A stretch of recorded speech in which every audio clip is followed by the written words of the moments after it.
വീടിൻ്റെ construction start ചെയ്യാൻ പോകാണോ? കാര്യങ്ങൾ ബഡ്ജറ്റിലൊക്കെ ഒതുങ്ങുന്ന ഉറപ്പുണ്ടോ? ഇനി പൈസ കൊടുത്താൽ തന്നെ നല്ല മെറ്റീരിയൽ കിട്ടുന്ന ഉറപ്പുണ്ടോ? നിങ്ങൾക്ക് എങ്ങനെയാണ് നിങ്ങൾ വെരിഫൈ ചെയ്യുക? നിങ്ങൾ ഏറ്റവും കോമൺ ആയിട്ട് കേൾക്കുന്ന കൺസേൺ ആണ്, ഞാൻ 50 ലക്ഷത്തിന് വീടെടുക്കാൻ ആഗ്രഹിച്ച് പക്ഷേ 1 കോടി എക്സീഡായി, ഞാൻ 1.5 കോടിക്ക് വീടെടുക്കാൻ ആഗ്രഹിച്ച് പക്ഷേ 2 കോടി എക്സീഡായി അല്ലേ? പിന്നെ ഉണ്ടാകുന്ന ഒരു കൺസേൺ, ഞാൻ ഹയർ ചെയ്ത കോൺട്രാക്ടർ റിലയബിൾ ആണോ അല്ലയോ എന്നുള്ളതാണ്. ഞാൻ വാങ്ങുന്ന മെറ്റീരിയൽ നല്ലതാണോ അല്ലയോ എന്നുള്ളതാണ്. നിങ്ങളുടെ വീട് നിർമ്മിക്കുമ്പോൾ എപ്പോഴും ചെയ്യേണ്ടത് ഒരു bill of quantity, otherwise known as BOQ ആണ് വെച്ചിട്ട് നിങ്ങൾ ചെയ്യേണ്ടത്. നിങ്ങൾ ഒരിക്കലും സ്ക്വയർ ഫീറ്റ് റേറ്റിൽ വീടുകൾ എടുക്കാൻ പാടില്ല. അത് എടുത്തു കഴിഞ്ഞാലുള്ളൊരു കുഴപ്പമാണ് നിങ്ങൾക്ക് ബഡ്ജറ്റിൽ ഒതുക്കാൻ പറ്റുന്നില്ല എന്നുള്ളൊരു വിഷയം. നിങ്ങളുടെ കോൺട്രാക്ടർ റിലയബിൾ ആണോ എന്നുള്ളത് ഇത് വളരെ ഈസിയാണ്. ഫസ്റ്റ് ആൻഡ് ഫോർമോസ്റ്റ് നിങ്ങളൊരു ക്വാളിഫൈഡ് സിവിൽ എഞ്ചിനീയറാണ് ഹയർ ചെയ്യേണ്ടത്.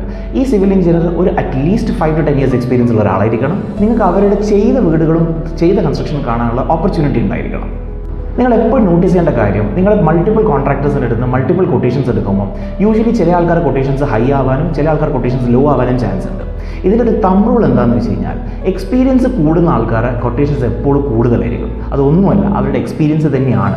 അവർ പല പ്രോബ്ലംസും ഫോർസീ ചെയ്തത് കൊണ്ടാണ് ഈ റേറ്റ് കൂടാനുള്ളൊരു കാരണം. From A client stand point നിങ്ങൾക്ക് എളുപ്പം കാൽക്കുലേറ്റ് ചെയ്യാൻ സ്ക്വയർ ഫീറ്റ് റേറ്റ്സ് ഉപയോഗിക്കുന്നതിൽ തെറ്റില്ല കേട്ടോ. അതൊരു തമ്പ് റൂൾ കാൽക്കുലേഷൻ ആയിട്ട് മാത്രമേ നിങ്ങൾ കാണാൻ പാടുള്ളൂ. ഞാൻ എളുപ്പം ഇതിന് 2 പോയിന്റ് ബ്രേക്ക് ഡൗൺ ചെയ്തുതരാം.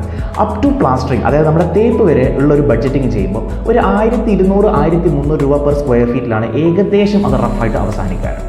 അവിടെ നിന്ന് അങ്ങോട്ടുള്ള ഫിനിഷിങ്, അവിടെയാണ് ട്രിക്കി പാർട്ട് വരുന്നത്. 1200-1300 രൂപേൻ്റെ റേഞ്ചിൽ നിങ്ങൾ പ്ലാസ്റ്ററിങ് കഴിഞ്ഞാൽ ഇനി ഫിനിഷ് ചെയ്യാൻ എത്ര കോസ്റ്റ് വേണമെന്നാണ് നിങ്ങൾ വിചാരിക്കുന്നത്? ഒരു 1000 രൂപയും കൂടി മതിയാവുമോ? തീർച്ചയായിട്ടും പറ്റില്ല.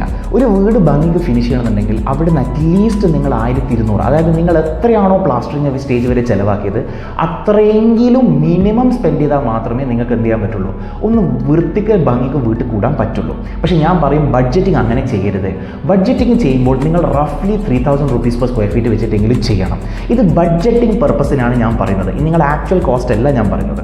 നിങ്ങൾ ഇങ്ങനെ പ്ലാൻ ചെയ്യുകയാണെങ്കിൽ നിങ്ങൾ ടെൻഷൻ ഇല്ലാതെ നിങ്ങൾക്ക് വീട് തീർക്കുക എന്നുള്ളത് എൻ്റെ പോയിന്റ്. ഇതിൻ്റെ ഒരു വിശദമായ വീഡിയോ ഞാൻ പിന്നീട് ഒരിക്കൽ ഉണ്ടാക്കാം. ഇപ്പം ഞാൻ ജസ്റ്റ് ഒരു 90 second വീഡിയോ ഉണ്ടാക്കാനാണ് ആഗ്രഹിച്ചത്. Until next time, good bye.